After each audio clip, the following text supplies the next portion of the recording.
24 impact. Wayanad മാനന്തവാടിയിലെ അനധികൃത മനുഷ്യപരീക്ഷണ നീക്കത്തിൽ അന്വേഷണവുമായി പട്ടികവർഗ വകുപ്പ്. പരീക്ഷണത്തിനെത്തിയ അമേരിക്കൻ ഏജൻസിയെക്കുറിച്ച് അന്വേഷണം നടത്തുമെന്ന് മന്ത്രി OR കേളു വ്യക്തമാക്കി. ആരോഗ്യവകുപ്പിന്റെ അന്വേഷണം തുടരുന്നതിനിടെയാണ് പട്ടികവർഗ വകുപ്പും സംഭവത്തിൽ അന്വേഷണം പ്രഖ്യാപിച്ചത്. 24 റിപ്പോർട്ടിന് പിന്നാലെ സംഭവത്തിൽ സംസ്ഥാന മനുഷ്യാവകാശ കമ്മീഷൻ കേസെടുത്തിട്ടുണ്ട്. അമേരിക്കയിലെ സർവകലാശാലയിൽ നിന്ന് ഒരു പ്രൊഫസർ തലപ്പുഴ സർക്കാർ എഞ്ചിനീയറിംഗ് കോളേജിൽ സെമിനാറിനായി എത്തുന്നു. 3 ദിനങ്ങളിലായി നടത്തിയ സെമിനാറിനൊടുവിൽ ഏതാനും വിദ്യാർത്ഥികൾക്ക് വിരലിൽ അണിയാവുന്ന സ്മാർട്ട് റിംഗ് നൽകുന്നു. മെൻസ്ട്രൽ ഹെൽത്ത് കിറ്റ് എന്ന പേരിലാണ് ഈ ഉപകരണം നൽകിയിട്ടുള്ളത്. ഈ ഉപകരണം പരീക്ഷണമെന്ന് കോളേജ് ജീവനക്കാരുടെ ഔദ്യോഗിക വാട്സപ്പ് ഗ്രൂപ്പിൽ ഡീൻ ചുമതല വഹിക്കുന്ന അധ്യാപകനാണ് പോസ്റ്റ് ഇടുന്നത്.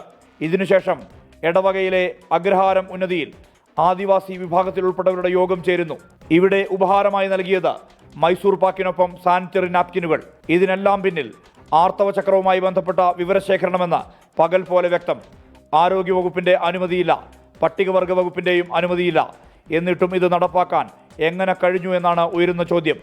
മന്ത്രി OR കേളു അന്വേഷണത്തിന് നിർദ്ദേശം നൽകി കഴിഞ്ഞു. വകുപ്പ് തലത്തിലൊരു അന്വേഷണം ആദ്യം നമ്മൾ നടത്തും. അവരുടെ അമേരിക്ക ഏജൻസി എന്ന് പറയുന്നത് സംബന്ധിച്ചുള്ള ഒരു വ്യക്തതയും കൂടി വരുത്തേണ്ടതുണ്ട്. അതുകൊണ്ട് അതുകൂടി അന്വേഷിക്കും. അമേരിക്കയിലെ PC റോസി കോളേജ് ഓഫ് അപ്ലൈഡ് സയൻസിലെ പ്രൊഫസർ ധ്രുവ് ശേഷാദ്രിയാണ് ക്ലാസ് എടുക്കാൻ എത്തിയതെന്ന് എഞ്ചിനീയറിംഗ് കോളേജിന്റെ വാർത്താക്കുറിപ്പിൽ പറയുന്നു. കുട്ടികൾക്ക് വിരലിലണിയാവുന്ന ഉപകരണം നൽകിയ കാര്യവും ഈ കുറിപ്പിൽ സ്ഥിരീകരിക്കുന്നുണ്ട്. ഹെൽത്ത് മോണിറ്ററിംഗിന് ഉപയോഗിക്കുന്ന അൾട്രാ ഹ്യൂമൻ റിംഗ് ബാംഗ്ലൂരിൽ നിന്ന് കൊണ്ടുവന്നതാണെന്നും പറയുന്നു. എന്തു തരത്തിലുള്ള വിവരങ്ങളാണ് ശേഖരിക്കുന്നതെന്ന കാര്യത്തിൽ കോളേജിന് ഉത്തരമില്ല. മന്ത്രി വീണ ജോർജിന്റെ നിർദ്ദേശപ്രകാരം വിഷയത്തിൽ ആരോഗ്യവകുപ്പും അന്വേഷണം തുടരുകയാണ്. 24 വയനാട്.